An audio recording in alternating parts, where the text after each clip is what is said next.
Hi, Vicky. Hi, Shane. Are you a naturally warm or cold person? I mean, temperature wise, not affect. But yeah, are you naturally run warm? Do you run cold? Oh, I run so hot Oh all the yeah. time. Yeah, I'm I'm just so hot constantly. I always think of this cartoon I saw on the internet somewhere where it's just like somebody, a little figure, and it's like, I'm too hot, I'm too hot, get it off me.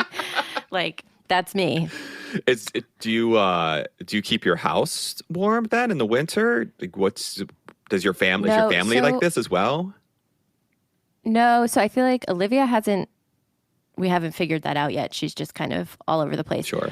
My husband, so Brian does not run hot, and he's Okay. also not inclined to like put on a pair of socks if he's cold, right? So like I feel like we keep our thermostat up too. I'm just always like in Oh. the middle of the night, I'm always like throwing off the blankets. It's just Yeah. terrible. Oh my gosh. Yeah. I Yeah. I understand that. You do? Yes, I am a furnace. Yeah. It is not, it's just not great ever, frankly. It's not good in the Oh summer. And in the winter, yeah, we no. keep our place pretty cool. The way our heating works is that we can heat individual rooms, which works out really well Oh, for us because my that's wife really is great. is similar to your husband. She's Yeah. not warm, never warm. Um, We'll put on more clothes though, because that's like the one thing Good. I've always said. Maybe it's a cop out, but when you're too hot, you can always put more clothes on. Or excuse me, When when you're you're too too cold. cold, yeah, you can always put more clothes on, Yeah. but you can only take so many clothes off. But yeah, I 100% am with you. We turn our thermostat down really low at night, Uh, and still, I'll wake up in the middle of the night just like I used to think I was sick, like there was something wrong with me, right. and I would just wake up in Yeah. the middle of the night in like December when it's 30 degrees out, and I'm just not necessarily pouring sweat, but just so warm and uncomfortable and whatever. And yeah, my wife is the exact opposite, Yeah. and I get like the cold hands and the cold feet, and Yes.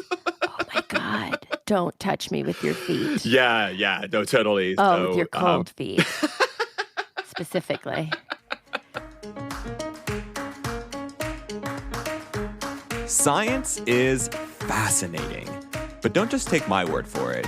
Join us as we hear stories from scientists for everyone. I'm Shane Hanlon, And I'm Vicky Thompson. and this is Third Pod from the Sun. So we're talking about heating and being warm and cold because our guest Mhm. today works with batteries. Stick with me. Specifically, Okay. nuclear batteries, which just those two words together to me are Right. absolutely wild. But because they're used in, or at least in part, to provide heating in some really Hmm. inhospitable environments, Inhospitable like environments. space. Like space. Yeah. Oh, I okay. don't That want to, I don't it's want so to eat too cold. much, but very cold No. environments. Yeah, so cold. But so batteries in inhospitable environments make me think of, we just came off a fall meeting, right? So convention centers are so cold. They are pretty cold. They are inhospitable. But so batteries, our lovely coworker Matt had a battery powered jacket, Oh like yeah. warming jacket Yeah. at the fall meeting. That I don't know if it worked too well, but it was. I don't know that it actually like kept its battery very long. It kept its charge. Yeah, I'm familiar with the jackets. I actually back to my wife because she's always Yeah. cold. I've got her socks and gloves that are battery powered, so we can Oh, go hiking or go skiing or anything like that. And I feel like those hold a little bit better just because they're a little bit smaller. But yeah, yeah. lots of examples of batteries heating things. Things, bodies, Bodies stuff. and in the case of our interview Uh-huh. today, not just people and frankly not Mhm. just batteries. And so without meandering too long or too much longer, I guess, let's just get into it. Our interviewer was Ashely Hamer. My name is Concha Reid. I work for the National Aeronautics and Space Administration at Glenn Research Center in Cleveland. I am the Deputy Program Manager for NASA's Radioisotope Power Systems program, and this is under the NASA Headquarters Science Mission Directorate and the Planetary Sciences Division. So in short, I do manage the development of these systems that we call radioisotope power systems, and these are for use on NASA missions, primarily science missions, but not necessarily restricted to science missions. So we call these RPS for short because it's kind of a mouthful. And these can be likened to a nuclear battery. These systems, they harvest the heat from the natural decay of plutonium-238. And we use this heat to provide warmth for systems in cold environments. As you can imagine, the vacuum of space is pretty cold, as well as some of the planetary surfaces that NASA targets for its missions can be very cold as well, depending on where. And so then that heat is then either used just to provide that warmth, or it can be converted to electrical power. And then along with other devices, we use this electrical power to provide a very long-lived source of power for use in dark, colder reaches of the solar system.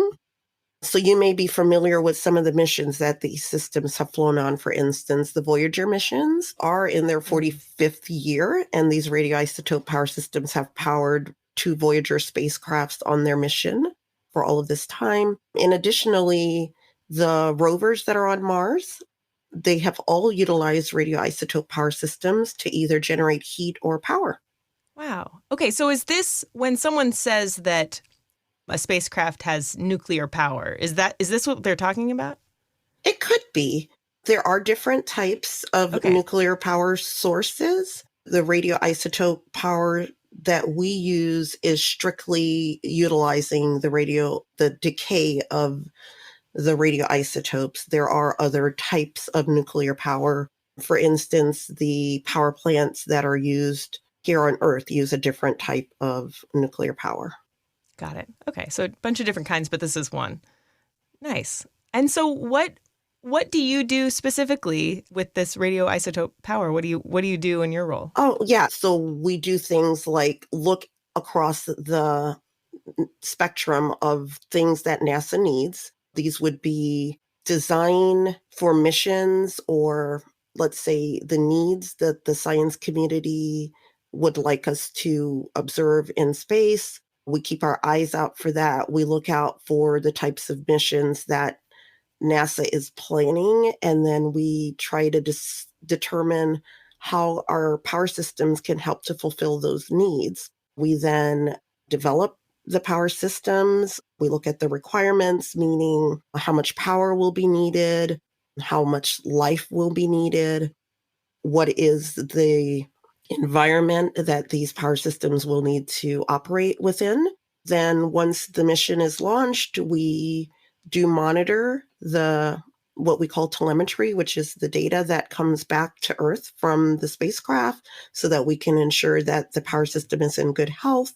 And along with it, there's a lot of other, let's say, institutional and administrative types of things that we need to do. We have to manage the risk, for instance. We have to look at the budgets, ensure that we're meeting schedule. And so myself and my fellow managers look out and ensure that all of those things that go into the whole spectrum of ensuring a successful mission take place. Great. Yeah, that's a big job. That's a lot to do.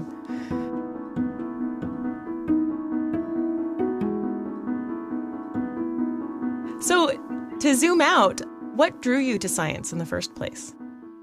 So that goes back to the beginnings of me, kind of. I grew up in a really small island, St. Thomas in the Virgin Islands, and there's not a lot of, let's say, light pollution there because it's a very small place. And at night, it can be very, very dark. And so the stars were within reach when I was growing up. So growing up, because again, being a small island, we didn't have the benefit of a lot of backup power like places in the United States have, for instance.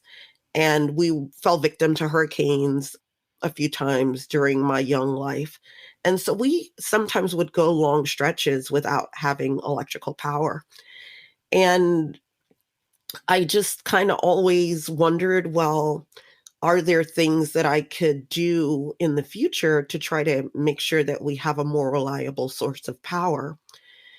And this kind of also drew me when I was in my high school years, for instance. I was very interested in math and science.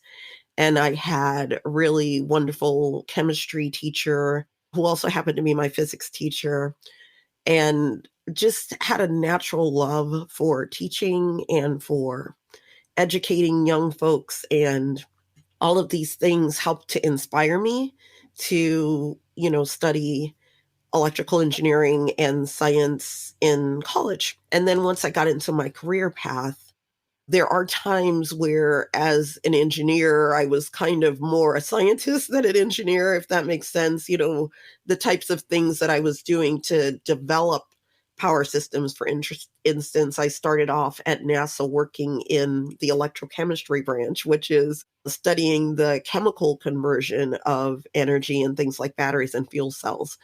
So it all kind of at some point got interwoven. So I consider myself a scientist as well as an engineer, even though my formal training and degrees are in the engineering field. That's fascinating. And I find it really interesting that as a girl, you wanted to find a way to make sure that your island had power, and you found a way to make sure that spacecraft had power. Yeah. Has any part of your training have you been able to like give back and go home and kind of help with hurricane damage and things like that with power, with the stuff that you've learned? So that's not the trajectory that my career ended up taking. Sure. I have gone back to the university, for instance, and given talks to the university students and done some special talks during science nights and things like that. But when I got an opportunity to work for NASA, it was like a dream come true. And so that's kind of the way, the trajectory that my career path took. But there are a lot of corollaries, right, to an island needing to have power and a spacecraft needing to have power, because there isn't the natural mechanism to have a huge network of transmission lines, for instance, that can naturally adapt when one area loses power to be able to transfer power from another place that has more power to provide. So a lot of the same principles in terms of, we got to get that system as a standalone system. We need to have the quality and reliability in the system so that it can stand alone without any maintenance, and that can last for very long periods of time without any interaction to fix something that might have gone wrong. Yeah, that's fascinating. I love those parallels. That's so cool. So did you have any, you mentioned your science teacher. Did you have anyone else who was kind of an inspiration to you? Yeah, absolutely. I would say my parents. They were very education minded. I have 7 brothers and sisters, and my mom was a nurse growing up, and my dad was a teacher. And there wasn't a lot to go around, right? But the one thing that was always very clear to us was that we would all pursue a college education. That really wasn't an option as far as they were concerned. It was, you will go to college, so figure out what you're going to do, was kind of the message. So I do credit them for instilling in me that work ethic and the dedication that it takes to pursue lofty goals. Is there anyone that you wish you had seen for inspiration? I did not have access to any engineers when I was growing up.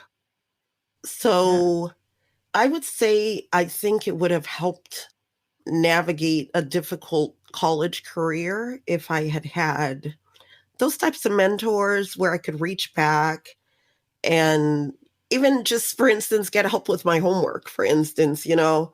I I had many classmates in college who had fathers or mothers who were in technical fields that, they could go home on the weekend and get help with that physics work, or I never had that. So I kind of had to grunt it through, let's say. No regrets though. I mean, thing that you go through helps to shape your attitude, I feel, for the future. So I think it did help me learn to rely on myself and how to figure out how to solve my own problems, so to speak. So, but I do think it would have helped a lot to have a mentor. And so as a result, I do like to give back and mentor others who are in the same situation.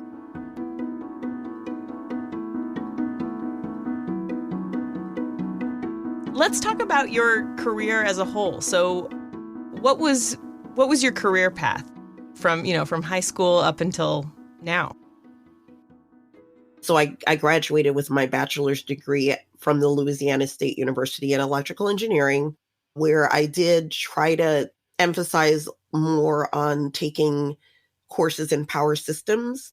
Then I went to the Virginia Tech, or Virginia Polytechnic Institute and State University, Virginia Tech for short, in Virginia, where there I really, really developed my passion for engineering, and I focused on power systems as well as alternate energy sources, and just really fell in love with that field. And so there I actually also met my husband. We actually got married, both of us, when we were in graduate school, and we had our first child. So here I took a little bit of a non-traditional path. We decided it was best for our family for me to take a few years off and raise our family. So I do say it is possible for you to take a non-traditional path and still have a very successful science and engineering career. I re-entered the workforce about 5 years later, where I took my job at NASA, and I immediately got tons of responsibility, which helped me to be a very independent researcher and an independent thinker. And I'd say the rest is history. Wow. So many women talk about, taking time off can get you out of, once you're out of the workforce, it's really hard to get a job again. And there you were, you took 5 years off and then you got a job at NASA. How did that work? Tell me about that experience. So I completely agree. I also had those fears. And I remember telling my husband at times, nobody's going to hire me. My degree is so stale, those kinds of things. But, I saw the job opening. It was the perfect fit. I knew I could do the work. When I went in there to the interview, I was just honest, and I knew I could do the job. So my preparation, there was no denying that I was ready and eager and capable of doing the work. And I think in the end, that's what the interviewers saw in me. Wow, that's so inspiring. That's a great story. I love that. What do you think the biggest hurdle was to you being here? I would say hands down confidence. And again, goes back to having good mentors and not necessarily being able to see what I could become. And so when you don't see people like yourself in a role, it's hard for you to envision that you could ever achieve that. And I do think that there are some intangibles in having the confidence when you see people like yourself achieving things that kind of bolsters you up subconsciously, right? You don't even realize that you are emulating people as you go along. And so when you don't have those role models, or you don't have someone who is telling you that you can do this, then it does become kind of a mental block. And I've worked really hard to have the confidence to even apply for a position, for instance, psyching myself out like, oh, I'm not qualified. I'm never going to be able to do this particular job. And I read somewhere that when men apply for positions, they are forward thinking. And obviously, this is a generalization, but I did read an article that talked about how forward thinking men are when they look at a job posting and they say, oh, I could do that. I could do that. I could do that.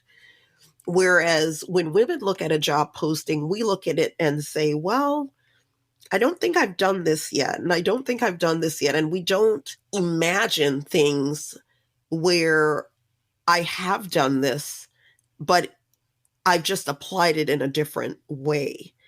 And innately, it prevents women from pursuing certain types of jobs because we don't think we're qualified.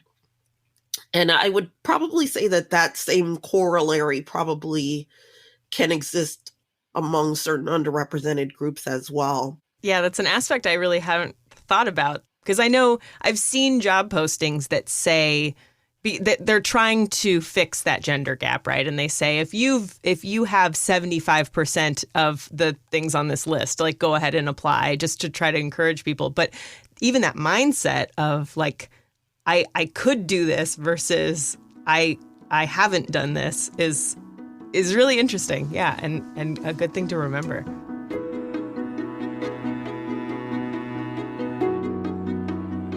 What personal achievement are you most proud of?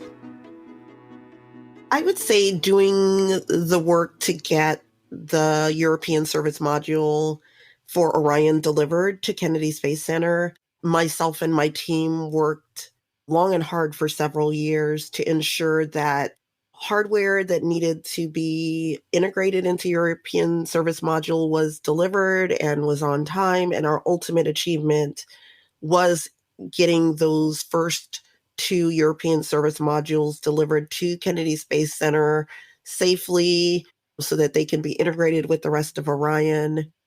It is something that I can say I never thought I would be able to be a part of, much less orchestrate. And so I'm very proud of that. I'm also actually proud of all of the work that I've done at NASA early in my career, and just working. Nothing is done as a silo, right? We are very much team focused and team oriented, and we solve complex problems every day. So there's those shining moments where you can say, yeah, this one thing was a really big thing. But I would say all of the work that we do builds up to those really special moments. And even if, I may be the one that's tasked with this particular shining moment kind of thing, there's so many people that have also contributed to making sure that that moment happens.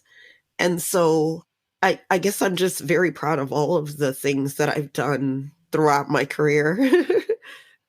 That's great. And that's a great attitude to have. And then what do you see as one of the biggest challenges in science today? Oh, wow. Well, from my NASA's perspective, I would really love for us to learn more about the origins of life. I would love for some of the work that we're doing in the inner planets, like we have a few missions that are planned to Venus to do a little bit more exploration on, going toward the sun on that side of things, as well as, we have a upcoming mission to Titan, which is one of the moons of Jupiter. I'm really looking forward to all of those discoveries that we're going to make and how they can give us additional clues as to our origins here on Earth and and our existence and the origins of the solar system and the universe in general. Obviously, there are very worthwhile science causes across the spectrum. I'm a little slightly biased toward NASA. I just love working for this organization, and it's served me well for these past 20 years. And I'm just so looking forward to all of the new discoveries that we're going to make eventually. And then finally, what words of advice would you have for someone who wants to follow in your footsteps? Yeah, dream big. That is if you dream big about what you can achieve, then you can start to put into place the steps that it will take for you to get there. No matter who you are, no matter where you are, things are going to happen. And you have to stay the course and figure out how you can continue to pursue your dreams.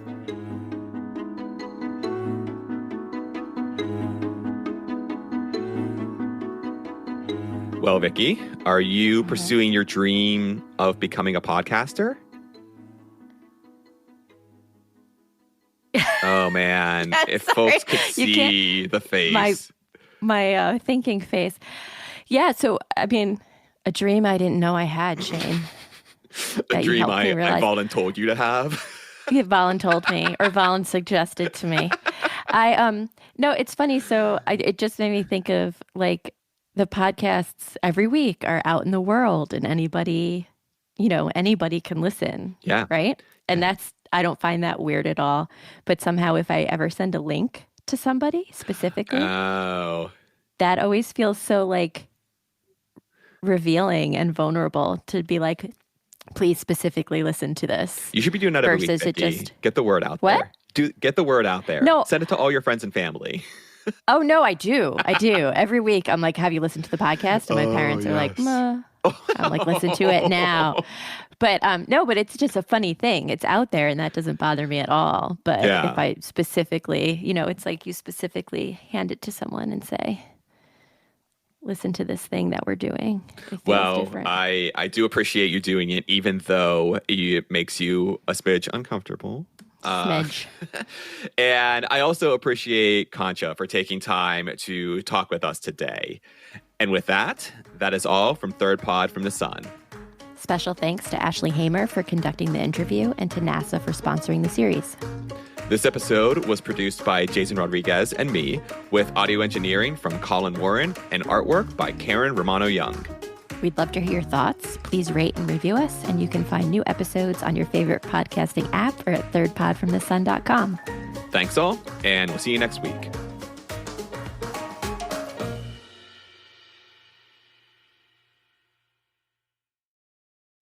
All right. That is all salvageable. Cool. Oh, that's a stunning review. Salvageable.